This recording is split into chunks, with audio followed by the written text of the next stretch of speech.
Welcome to rise and shine. কেমন আছেন বন্ধুরা? আশা করি ভালো আছেন সবাই। আবার চলে এলাম মাছের নতুন একটা সুন্দর রেসিপি নিয়ে আপনাদের সাথে দেখা করতে। আজকের রেসিপি ফিশ কোপ্তা। আসুন দেখে নিই রেসিপিটা। ফিশ কোপ্তার জন্য আমি এখানে রুই মাছ ব্যবহার করেছি। আপনারা চাইলে কাতলা মাছেরও করতে পারেন বা অন্য কোনো মাছ, ভেটকি বা এগুলোরও করতে পারেন। রুই মাছের কোফতাও কিন্তু খুব ভালো স্বাদ হয়, তাই আপনাদের সামনে রুই মাছের কোফতারই রেসিপি নিয়ে চলে এসেছি। কোফতা করার জন্য প্রথমে মাছটাকে তেল, নুন, হলুদ মিশিয়ে মাখিয়ে ভেজে নিলাম তেলেতে। তারপর ঠিক এইভাবে এর মধ্যে থেকে যে কাঁটাগুলো রয়েছে সেই কাঁটাগুলোকে আলাদা করে নিচ্ছি। পেটির পিস নেওয়া হয়েছে, এখানে যতগুলো পিস ছিল সবই কিন্তু পেটি ছিল, তাই পেটি থেকে কাঁটা বার করা কিন্তু সহজ। অন্য কোনো কিন্তু পিস নিলে আপনাদের পক্ষে অনেকটাই অসুবিধাজনক হয়ে যাবে। এরকমভাবে বেছে বেছে খুব সাবধানে সমস্ত কাঁটাগুলোকে বার করে নিতে হবে। আমি এখানে মাছটাকে ভেজে তারপরে এটাকে এরকমভাবে করেছি, যদিও ভাজাটা খুব বেশি করে ভাজিনি, হালকা করে ভেজে নিয়ে তারপরে এরকমভাবে স্ম্যাশ করে নিয়েছি। কিন্তু যদি আপনারা মনে করেন যে তেলে ভাজবেন না, আপনারা সেদ্ধ করবেন, সেদ্ধ করলেও কিন্তু সেদ্ধ করতে পারেন। কিন্তু এখানে আমার ভাজার উদ্দেশ্য এই ছিল যে এইখান থেকে মাছের কাঁটা, মাছের তেল এই সবগুলোকেই বাদ দিতে হবে। তাই মাছের তেল অনেকেই ভালোবাসেন, তো মাছের তেল যারা ভালোবাসে তাদের জন্য গরম গরম নরম কুরকুরে যে মাছের তেলগুলো থাকে সেগুলো তারাও খেতে পারবে, আর পাশাপাশি আমাদের কোফতাও হয়ে যাবে। এবার এই মাছ মাখাটার মধ্যে একটু কর্নফ্লাওয়ার মেশাবো আর বেসন মেশাবো। আপনারা চাইলে কর্নফ্লাওয়ারের পরিবর্তে ময়দাও মেশাতে পারেন। তা হবে এইটার যে ভাজাটা হবে সেটা একটু ক্রিস্পিও হবে আর খুলেও যাবে না।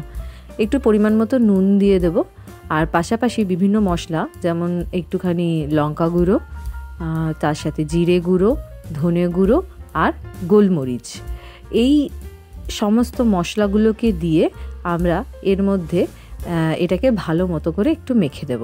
আপনারা চাইলে অন্য মশলা, চাট মশলা বা কিছু এগুলোও কিন্তু ব্যবহার করতে পারেন।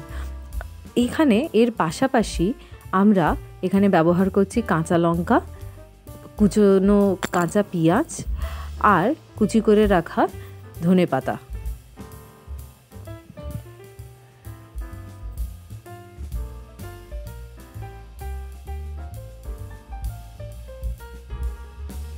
আমি কিন্তু মাখার সময় একটুও জল দিইনি, কেননা ধনেপাতা আর পেঁয়াজ রয়েছে, আর এটাকে ভালো করে এরকমভাবে মাখার সময় সেই জলের পূরণটা কিন্তু এটা করে দেয়। আর সাথে একটা ডিম দিচ্ছি, এর পরে তো আর জলের কোনো প্রয়োজনই হবে না।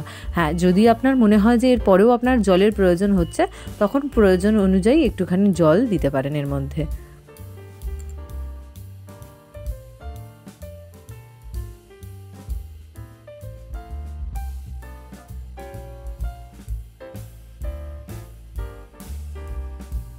এভাবে মাখার পরে এগুলোকে আমরা গোল গোল করে নিয়ে এরকমভাবে যদি দেখুন এটা কিন্তু একেবারেই ছড়িয়ে যাচ্ছে না বা ভেঙে যাচ্ছে না, মানে এটা তেলের মধ্যে দিলে কিন্তু খুব ভালো ভাজা যাবে।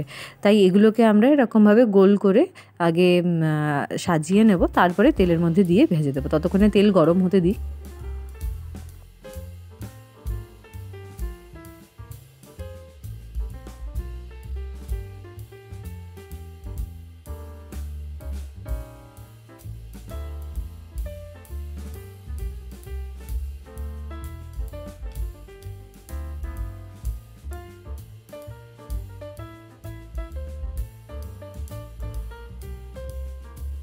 গরম হয়ে গেছে, এবার এর মধ্যে আমি একে একে এই যে গোল করে রাখা বড়াগুলো সেগুলো কিন্তু দিয়ে দিচ্ছি। দেখুন কম আঁচে এটাকে ভাজতে হবে, কম আঁচে ভাজলে ভেতরটা পর্যন্ত কিন্তু ভালোভাবে সেদ্ধ হবে। যদিও মাছ সেদ্ধ হওয়া, কিন্তু পেঁয়াজ, ধনেপাতা এগুলো যে রয়েছে, কাঁচা লঙ্কাগুলো রয়েছে, সেগুলো সব সমেত ভালোভাবে আরও ভাপানোর জন্য কিন্তু কম আঁচে ভাজতে হবে। নাহলে বেশি আঁচে ভাজলে কী হয়ে যাবে, প্রথমেই লাল হয়ে যাবে, তারপরে ভেতরটা কাঁচা থেকে যাবে।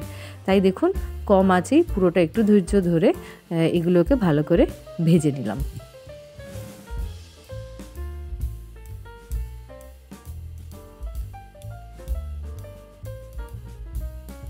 সবগুলো এভাবে ভেজে তুলে রাখছি।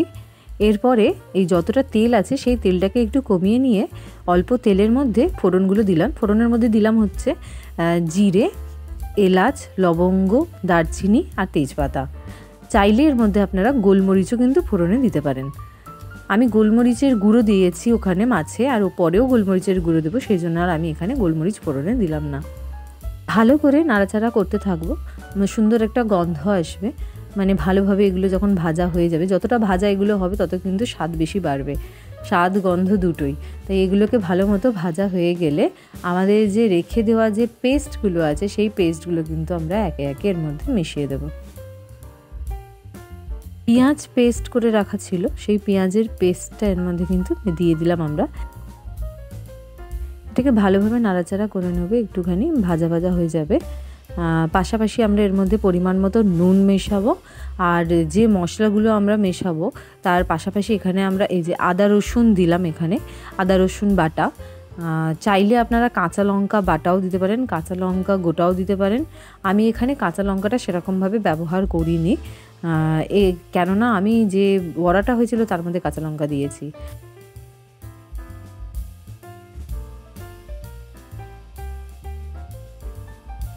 পেস্ট করা একটা গোটা টমেটো আমি এর মধ্যে দিয়ে দিলাম, দিয়ে এটা ভালোভাবে নাড়াচাড়া করতে থাকলাম যতক্ষণ না টমেটোটা এই পেস্টটা তেল ছাড়ছে।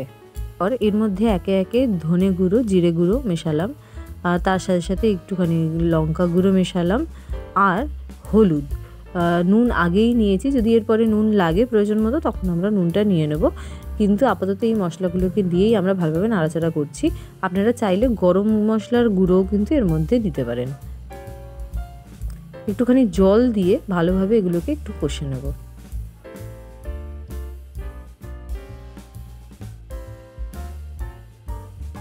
আর এর মধ্যে টক দই দেব। টক দই আমি এখানে 50 টক দই দিয়েছি, 50 থেকে একটু বেশি। ভালোভাবে কষে নেওয়ার পর এরপরে এর মধ্যে এবার একটুখানি জল দিয়ে এটাকে ফুটতে দেব।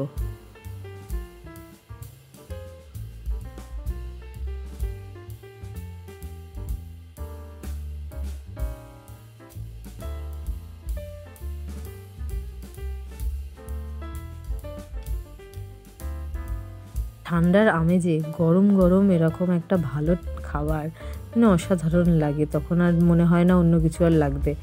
তো এর মধ্যে আমি একটুখানি এটা ফুটে যাওয়ার পরে কসুরি মেথি মেশালাম। কসুরি মেথি এর স্বাদটাকে আরও অন্য রকমের করে দেয়। কালারটাও আপনারা দেখতে পাচ্ছেন, কালারটা কত সুন্দর এসেছে, আর স্বাদটা তো অবশ্যই ভালো এসেছে।